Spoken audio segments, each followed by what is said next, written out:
They had been told America was collapsing. What they saw instead felt like stepping inside a machine that never stopped breathing. The metal groaned before they saw it, a deep, rhythmic sound that seemed to rise from the ground itself, steady and controlled, nothing like the chaotic thunder of war they had known in Europe, and as the transport ship eased against the dock, Anna Weber stood among the other German nurse prisoners, her fingers curled lightly around the rough fabric of her coat, her body still, her breath measured, waiting for the first proof that everything she had been taught was true, that this place would be harsher, colder, more desperate than the ruins they had left behind. But when the doors opened and the light spilled in, it was not harshness that greeted them, it was order, precise and overwhelming, the kind of order that made no sound of panic, no trace of urgency, only motion, constant motion, cranes rising like steel giants against the sky, lifting cargo with effortless strength, cables humming under tension, wheels turning in perfect rhythm, and beyond them ships lined the harbor, not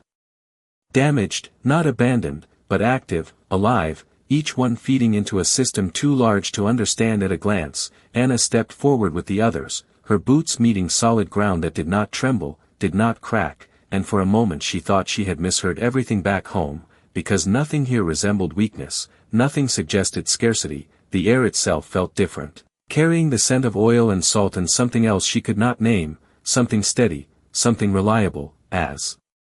if even the wind followed a schedule. She lifted her eyes and saw workers moving across the dock, not rushing, not shouting, just doing their tasks with quiet efficiency. One man paused to sip from a metal cup, another adjusted his gloves before guiding a crate into place. No one looked afraid, no one looked exhausted, and that was the first fracture, small but unmistakable, in the world she thought she understood. Beside her one of the women whispered something in German, too soft to catch.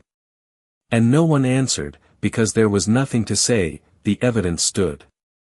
in front of them, undeniable, stretching for what felt like miles. Anna watched as a train rolled slowly along the edge of the port, its cars full, its movement smooth, deliberate, and she realized it was not arriving, it was part of the same system, feeding it, extending it, as if the entire landscape had been designed to keep this motion alive, and she felt it then, not fear, not yet, but a quiet pressure building behind her ribs, a question forming without words. How could a country fight a war across an ocean and still look like this, still move like this? She lowered her gaze for a moment, grounding herself, trying to find something familiar, something that made sense, but even the smallest details resisted her, the clean lines of the dock, the absence of debris, the simple fact that nothing seemed temporary, everything here felt permanent, intentional, and when she looked up again, she saw an American officer standing a short distance away, watching them not with suspicion, not with hostility, but with a calm awareness, as if he had seen this moment before, as if he knew exactly what they were beginning to understand. Anna held his gaze for a second longer than she intended, then looked away, her throat tightening slightly, not from emotion, but from the weight of a realization still forming, still incomplete, and somewhere deep inside, beneath the discipline, beneath the silence, a single thought began to settle into place, quiet and unshakable. This was not a country struggling to survive, this was a country that had already decided the outcome, long before they arrived. The line moved before she fully registered it, boots finding a rhythm against the dock that did not echo but absorbed each step as if the ground itself had been built for this purpose, and Anna walked with the others in silence, her eyes no longer searching for danger but for inconsistency, something broken, something that would confirm the story she had carried across the ocean. Yet everything aligned too precisely, the spacing of crates, the timing of movements, even the way the vehicles paused for one another without instruction, a choreography without visible command, and as they were guided forward she noticed the sound again, not loud, not aggressive, but constant, a low mechanical hum that seemed to stretch beyond the harbor, deeper inland, as if the entire country operated on the same unseen current. One of the women beside her slowed slightly, her gaze fixed on a passing truck loaded with identical wooden boxes stacked to perfect height, each corner aligned, each rope secured with the same measured tension, and Anna followed the truck with her eyes until it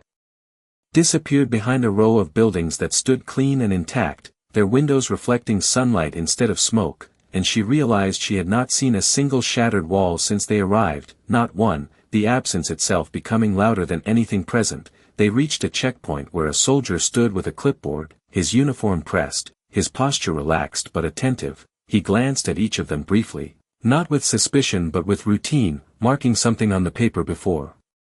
gesturing them forward, and the simplicity of it unsettled her more than any interrogation would have. There were no raised voices, no urgency, just process, efficient and unremarkable, as if they were expected, as if this moment had been scheduled long before they set foot on the ship. And as they passed through she caught sight of a factory in the distance, its structure wide and low, stretching across what must have been several hundred yards, its windows glowing even in daylight, and above it thin columns of steam rose steadily into the sky, not chaotic, not forced, just continuous, and she imagined the inside without seeing it, machines arranged in rows, each one performing a single task, over and over, without fatigue, without hesitation, and the thought settled deeper now, heavier, not a question anymore but an answer forming in pieces. This was not improvisation, this was design. They were led toward a waiting transport truck, its engine already running, the driver leaning casually against the door as if time itself moved at his pace, and Anna hesitated for half a second before stepping up, her hand brushing the metal side, warm from the sun, solid, reliable, nothing like the worn and temporary vehicles she remembered from home. She climbed in and sat across from the others, their faces turned outward, watching, measuring, and still no one spoke, because words would have required certainty, and certainty was dissolving with every passing second. The truck pulled away smoothly, merging into a road that stretched straight and wide, lined with power poles that carried cables in perfect sequence into the distance. And as they drove Anna watched those lines more than anything else, because they connected everything she had seen, the port, the buildings, the factory, all feeding into one another, all part of the same uninterrupted system, and she felt her hands tighten slightly in her lap, not from fear, but from recognition, the kind that arrives quietly and refuses to leave. And for the first time since the journey began she did not think about what might happen to them next. She thought about what could not possibly happen anymore, and that thought, once formed, did not need to be spoken to be understood. The road did not bend, it extended, a straight line cutting through distance with a confidence that felt deliberate, and the truck moved along it without hesitation, the engine steady, the tires gliding over pavement that showed no cracks, no patches, no signs of hurried repair. And Anna sat still with her hands folded loosely, her eyes following the passing landscape not for beauty but for evidence, something out of place, something strained, yet everything they passed seemed to belong exactly where it was. Houses set back from the road with measured space between them, barns painted in clean colors, fences straight and intact, and every few miles another structure appeared, larger, more complex. Factories rising with wide roofs and tall windows, each one connected by the same endless lines of power that stretched overhead, and she began to notice the pattern in their spacing, not random, not accidental, but planned, as if someone had drawn this entire region before building it. And beside her one of the younger women shifted slightly, leaning forward just enough to see past the side of the truck, her lips parting as if to speak, but no words came, because there was nothing simple enough to explain what they were seeing. The truck slowed as it approached a crossing where another train passed, longer than the one at the port, its car's uniform, moving at a controlled pace, and Anna counted without meaning to, 1, 2, 3, until she lost track, the number no longer important, only the realization that there was always more cars, more movement, more supply than seemed necessary, and she wondered not where it was going, but how. Much of it existed beyond what she could see. The truck continued once the crossing cleared, turning slightly into a wider road that led toward a cluster of buildings, and as they approached the sound returned, louder now, layered, the hum of machines, the sharp rhythm of metal against metal, the steady pulse of something being produced at a scale she had never imagined. And when they passed close enough for her to see through the open doors of one structure, she caught a glimpse of it, rows of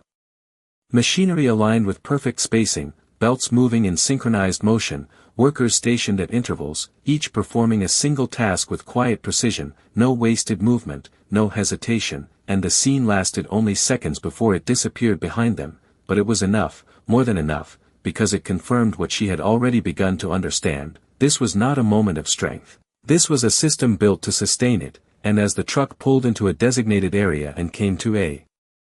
smooth stop, Anna felt the shift fully settle inside her, not sudden, not overwhelming, but complete, the kind of clarity that arrives without emotion. She stepped down when instructed, her boots touching ground that vibrated faintly with the distant motion of machinery, and for a brief moment she closed her eyes, not in exhaustion, not in fear, but to steady the thought that had formed beyond doubt, because everything she had seen, every detail, every movement, pointed to the same quiet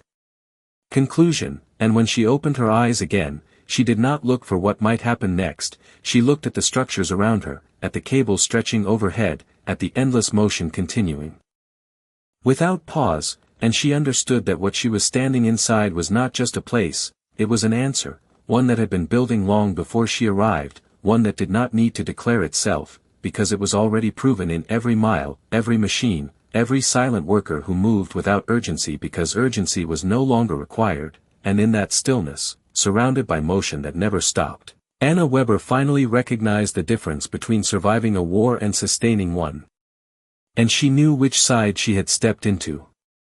They were guided into formation without a command being raised, only a subtle gesture from the American officer whose presence seemed to organize the space around him, and Anna noticed how quickly the group adjusted, not from fear but from instinct, because everything here followed a rhythm that made resistance unnecessary. The ground beneath their feet was firm and level, marked faintly with lines that suggested purpose without explanation, and beyond the open yard the buildings stood in quiet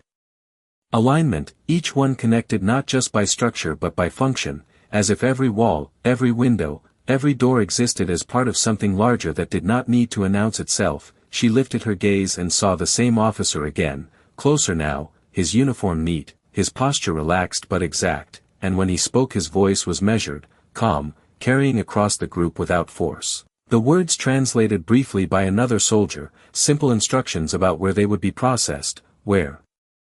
they would stay, what would happen next, nothing excessive, nothing withheld, just clarity, and that clarity unsettled her more than confusion would have, because it suggested there was nothing to hide, no chaos behind the surface, no instability waiting to reveal itself. They began to move again, stepping toward a long, low building where the doors stood open, and as she crossed the threshold the sound changed, not louder, but closer. The machinery she had heard from a distance now defined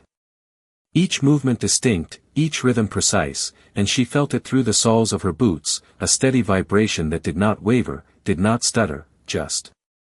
continued, constant and controlled. Inside the space was bright, not harsh, but evenly lit, rows of equipment stretching across the floor with exact spacing, workers moving between them with quiet focus, their hands steady, their expressions neutral, not strained, not hurried. And Anna watched as one man paused to check a gauge, adjusting it slightly before continuing. No urgency, no tension, just maintenance of something already functioning perfectly, and she realized that was the difference.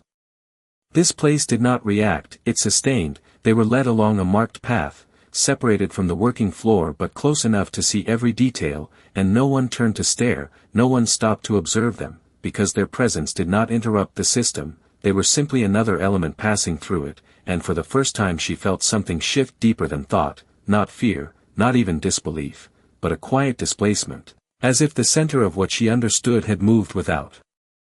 warning. She had expected to arrive in a country stretched thin, burdened, struggling to maintain control, but what she saw instead was something that did not strain, something that expanded, effortlessly, continuously, and as they reached the far side of the building and stepped back into the open air, the officer who had been guiding them slowed slightly, turning just enough to look at them, not assessing, not questioning, just observing. And in that brief moment their eyes met again, and Anna understood that he knew, not what they thought exactly, but that they were beginning to understand, and he did not need to say anything, because the machines behind them said it all, the road they had traveled said it all, the endless lines of power stretching across the horizon said it all, and she lowered her gaze, her hands still, her breath steady, because there was no reaction left that would change what had already become clear. The war, as she had known it, existed in one kind of world, but this was something else entirely, something built long before the first shot, something that did not end when battles stopped, and standing there, surrounded by motion that never faltered, Anna Weber felt the last piece fall into place, not with noise, not with emotion, but with a silence that carried more weight than any sound she had ever heard. They were not rushed, and that, more than anything, unsettled Anna as they were guided away from the factory yard toward a cluster of low barracks set back from the main road, because in everything she had seen since stepping onto American soil there had been no sense of urgency, no tightening of pace, only a steady continuation, as if time itself was measured differently here, not in moments of crisis but in cycles of output, and she walked with the others across a gravel path that crunched evenly beneath their boots, each step absorbed into the quiet order of the place. The air carried a faint warmth from the sun and a distant trace of oil from the machines behind them, but it was not oppressive, it did not linger, it simply existed as part of the environment, and ahead of them the barracks came into clearer view, wooden structures painted in light colors, windows evenly spaced, roofs intact, nothing temporary, nothing improvised, each building aligned with the next as if placed with intention rather than necessity, and when they reached the entrance there was no delay, no confusion, only a soldier standing by the door who checked a list and nodded, his expression neutral, his movements practiced, and they were directed inside, one by one. The interior was simple but precise, rows of bunks arranged with exact spacing, blankets folded cleanly at the foot of each bed, a narrow aisle running straight through the center, and Anna paused for a fraction of a second as she stepped in, her eyes adjusting not to darkness but to clarity, because everything was visible, everything accounted for, nothing hidden in shadow. She moved to an empty bunk as instructed, placing her small belongings down with care, her hands steady, her breathing even, and around her the others did the same, quietly, without needing to be told twice, because the space itself suggested how it was to be used. And as she sat on the edge of the bed she felt the firmness of it, the structure beneath the thin mattress, solid, dependable, and she realized that even here, even in a place meant for prisoners, there was no sign of strain, no indication that resources had been stretched thin to accommodate them. The system had simply absorbed them, as it had absorbed everything else. Outside the window she could still see the distant movement of trucks along the road, the lines of power stretching beyond, and she followed them with her eyes until they disappeared into the horizon. And for a moment she closed her eyes, not from fatigue, but to steady the thought that had settled deeper with each passing hour. This was not about kindness, not about cruelty, it was something else entirely, something structural, something that did not depend on emotion or intention, but on capacity, and that capacity seemed endless. A quiet knock sounded at the doorway and she opened her eyes to see the same officer standing there, Captain James Carter, his presence unchanged, calm, composed. As if nothing they had witnessed was unusual to him, he stepped inside just far enough to address the group, his voice measured, the words translated again, explaining their schedule, their responsibilities, the expectations, nothing harsh, nothing excessive, just facts, and as he spoke Anna watched him, not for authority, but for reaction, some sign that what surrounded them carried weight, but his expression remained steady, because for him, this was normal, this was simply the way things were, and when he finished he paused briefly, his gaze moving across the room before resting for a moment on her, not long enough to be deliberate, but long enough to be noticed, and then he turned and left, his footsteps fading into the same steady rhythm that defined everything else, and Anna remained seated, her hands resting lightly on her knees, her posture still, because there was nothing left to adjust, nothing left to question. The realization had already formed, complete and unyielding, and it did not come with fear or despair, only a quiet understanding that settled into her like the hum of the machines beyond the walls, constant, undeniable, and impossible to ignore. Evening did not arrive the way she expected. There was no sudden drop into darkness, no quiet stillness that marked the end of a day. Instead the light outside the barracks softened gradually while the distant hum of machinery remained unchanged, steady as breath, and Anna sat by the narrow window of her assigned bunk, her posture straight, her hands resting loosely in her lap, watching as the sky shifted from pale blue to a muted gold, and beyond it the structures she had seen earlier continued their work without interruption. Lights inside the factory buildings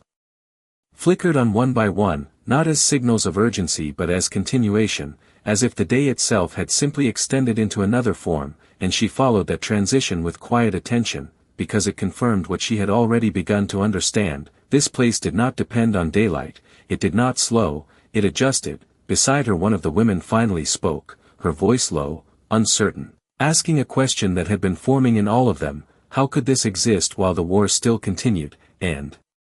For a moment no one answered, not because they did not hear, but because the answer required something they were not ready to say aloud. Anna turned her gaze slightly but did not look directly at her, her eyes still fixed on the horizon where the power line stretched into the distance, and she felt the weight of the question settle in her chest, not as confusion, but as confirmation, because everything they had seen pointed to the same quiet truth: this was not a nation reacting to war, it was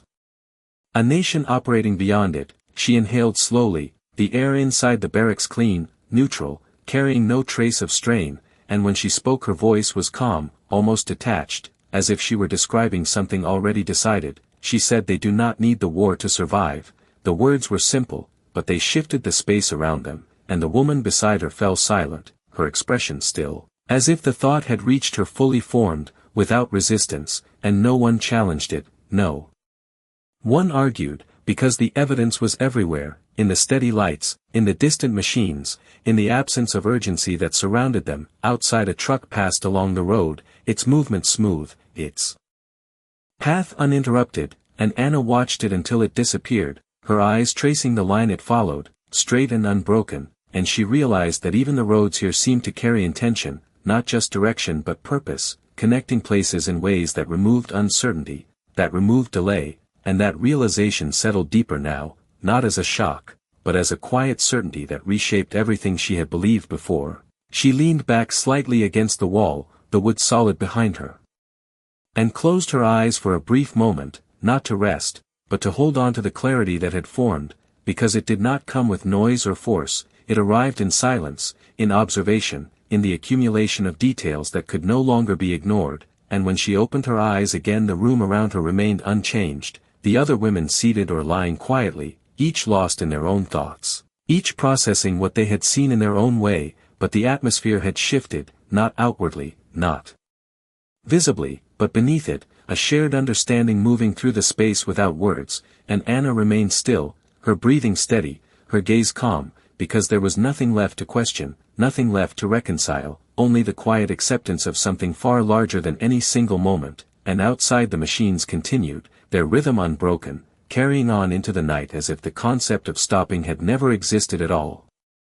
Morning arrived without announcement, no whistle, no shout, only a gradual shift in light that filtered through the narrow windows and settled across the wooden floor. And Anna opened her eyes, already aware of the sound that had never stopped, the distant hum of machinery continuing through the night and into the day as if time itself had no boundary here. She sat up slowly, her movements controlled, her body rested but her mind already alert, because there was nothing unfamiliar about waking. Only the realization that what surrounded her had not changed. Outside, the same lines of power stretched across the sky, the same road carried steady movement, and the same building stood in quiet alignment, untouched by the passing hours. The other women stirred. One by one, their movements subdued, not from exhaustion but from something quieter, something internal, as if each of them had reached a point where reaction no longer served a purpose. They dressed in silence, following the structure that had been set the day before, and when they stepped outside, the air felt cooler, carrying a faint edge of morning, but the environment remained constant, unchanged. A truck passed along the road with the same measured pace, a worker walked across the yard with the same steady posture, and Anna noticed how nothing here appeared rushed, even at the start of a new day, because there was no need to begin again. Everything had simply continued. They were guided toward a mess hall, a long building with wide doors already open, and as they entered, the scent of food met them, warm and distinct, not overwhelming, not scarce, just present. Trays were arranged in a line, portions measured evenly, and soldiers moved along the counter with practiced ease, handing out plates without hesitation, without delay. And Anna stepped forward when her turn came, receiving her tray with a brief nod, her eyes observing the process more than the food itself, because even here, even in something as simple as a meal, the same pattern existed: consistency, structure, abundance without display. She sat at a long table with the others, the surface clean, the space organized, and for a moment she looked down at the plate in front of her: eggs, bread, coffee. Simple, but complete, and she realized that nothing here was excessive, nothing wasted, everything balanced in a way that required no adjustment, no improvisation. She lifted the cup and took a small sip, the warmth steady, the taste real, and she felt the final layer of distance between expectation and reality dissolve, not dramatically, not suddenly, but completely. Across the room American soldiers ate as well, some speaking quietly, some focused on their meal, their behavior unremarkable. Their presence integrated into the same rhythm that governed everything else, and Anna watched them for a moment, not with suspicion, not with judgment, but with a kind of detached clarity, because they did not appear as conquerors, they appeared as participants in something larger, something that did not rely on dominance or display, but on function, and that understanding settled into her with a quiet weight. She placed the cup down gently, her movements precise, her posture still, because there was nothing left to interpret, nothing left to question. The system around her had revealed itself not through force, but through consistency. And as she sat there, surrounded by the quiet motion of a place that never seemed to pause, Anna Weber understood that what defined this country was not what it showed in moments of conflict, but what it sustained in every moment before and after, and that was something no battlefield could ever fully explain.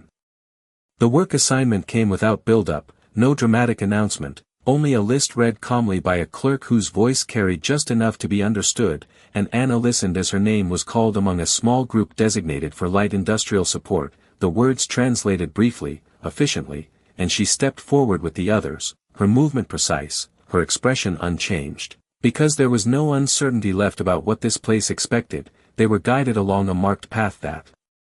led back toward the same structures she had seen the day before, but this time the distance felt shorter, not because it had changed, but because her understanding of it had. The scale no longer overwhelmed her, it defined itself, and as they approached the building the sound returned in layers, the steady hum beneath sharper mechanical rhythms, each distinct yet synchronized, and when they entered the space the brightness remained constant, the air warm but controlled, and the machines extended in rows that seemed endless, each one part of a sequence that did not require explanation to be understood. She was assigned to a station along the outer edge, where completed parts were placed before being moved further down the line, the task simple, repetitive, and she watched carefully before beginning, observing the timing, the spacing, the exact moment each item arrived, and then she adjusted her movement to match it, her hands steady, her posture aligned with the rhythm around her, and within minutes she realized that the system did not demand speed, it demanded consistency. No one rushed, no one hesitated, each person moved with the same measured pace, and the result was something that never slowed, never faltered. Beside her an American worker glanced briefly in her direction, not with curiosity, not with judgment, just awareness, and then returned to his task without interruption, as if her presence required no reaction, as if she had already been accounted for, and that detail settled quietly into her thoughts, because it meant that even this moment, even her role within it, was not an exception, it was part of the design. Hours passed without clear division, the only marker being the steady flow of materials, and Anna found herself no longer watching for difference, no longer searching for contradiction, because there was none. The system revealed itself fully through repetition, through the absence of strain.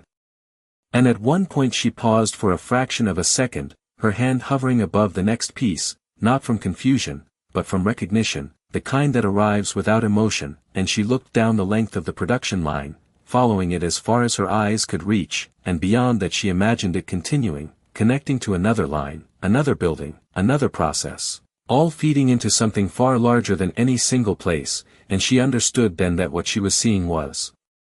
not just production, it was continuity, an unbroken chain that did not depend on a single moment, a single outcome. It simply continued, and when her hand lowered again to complete the next motion it did so with complete alignment, not just with the task, but with the realization that had settled fully inside her. This was not about winning or losing in the way she had once understood, it was about capacity, about a system that could sustain itself beyond disruption, beyond conflict, and as the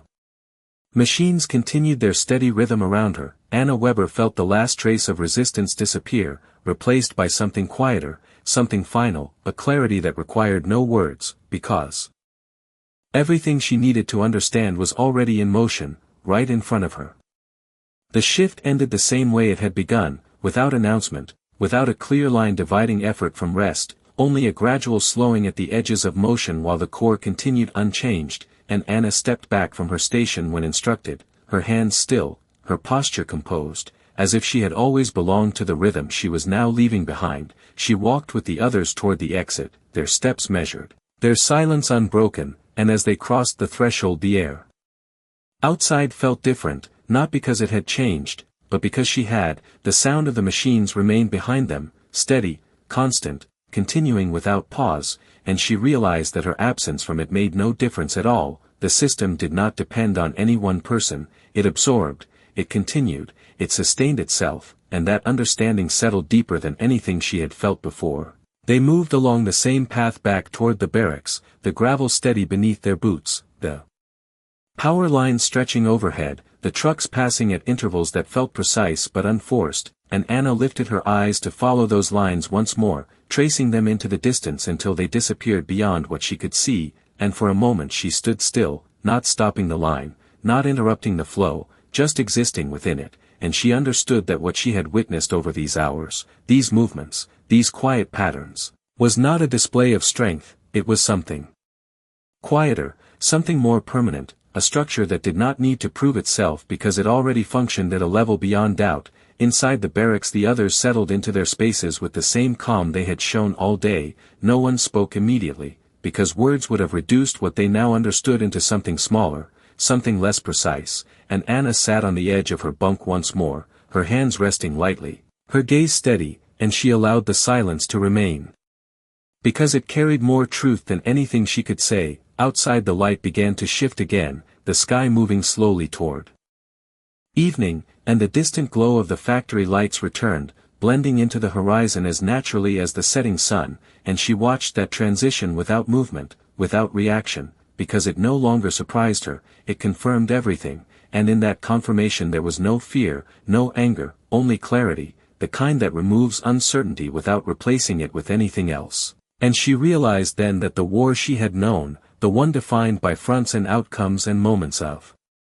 conflict, was only a surface, something visible, something measurable, but beneath it, here, existed something else entirely, something that did not begin or end with any single event, something that had already shaped the outcome long before it could be seen, and she lowered her gaze slightly, her breath even, her expression calm, because there was nothing left to reconcile, nothing left to question, only the quiet acceptance of what had become undeniable. And as the hum of the machines carried on into the night, unchanged, uninterrupted, Anna Weber did not feel defeated. She felt something else, something quieter, something final, the understanding that she had not stepped into the aftermath of a war, but into the reason it would end, and she did not speak it, because she did not need to. The world around her had already said it in every movement, every line, every silent continuation that refused to stop.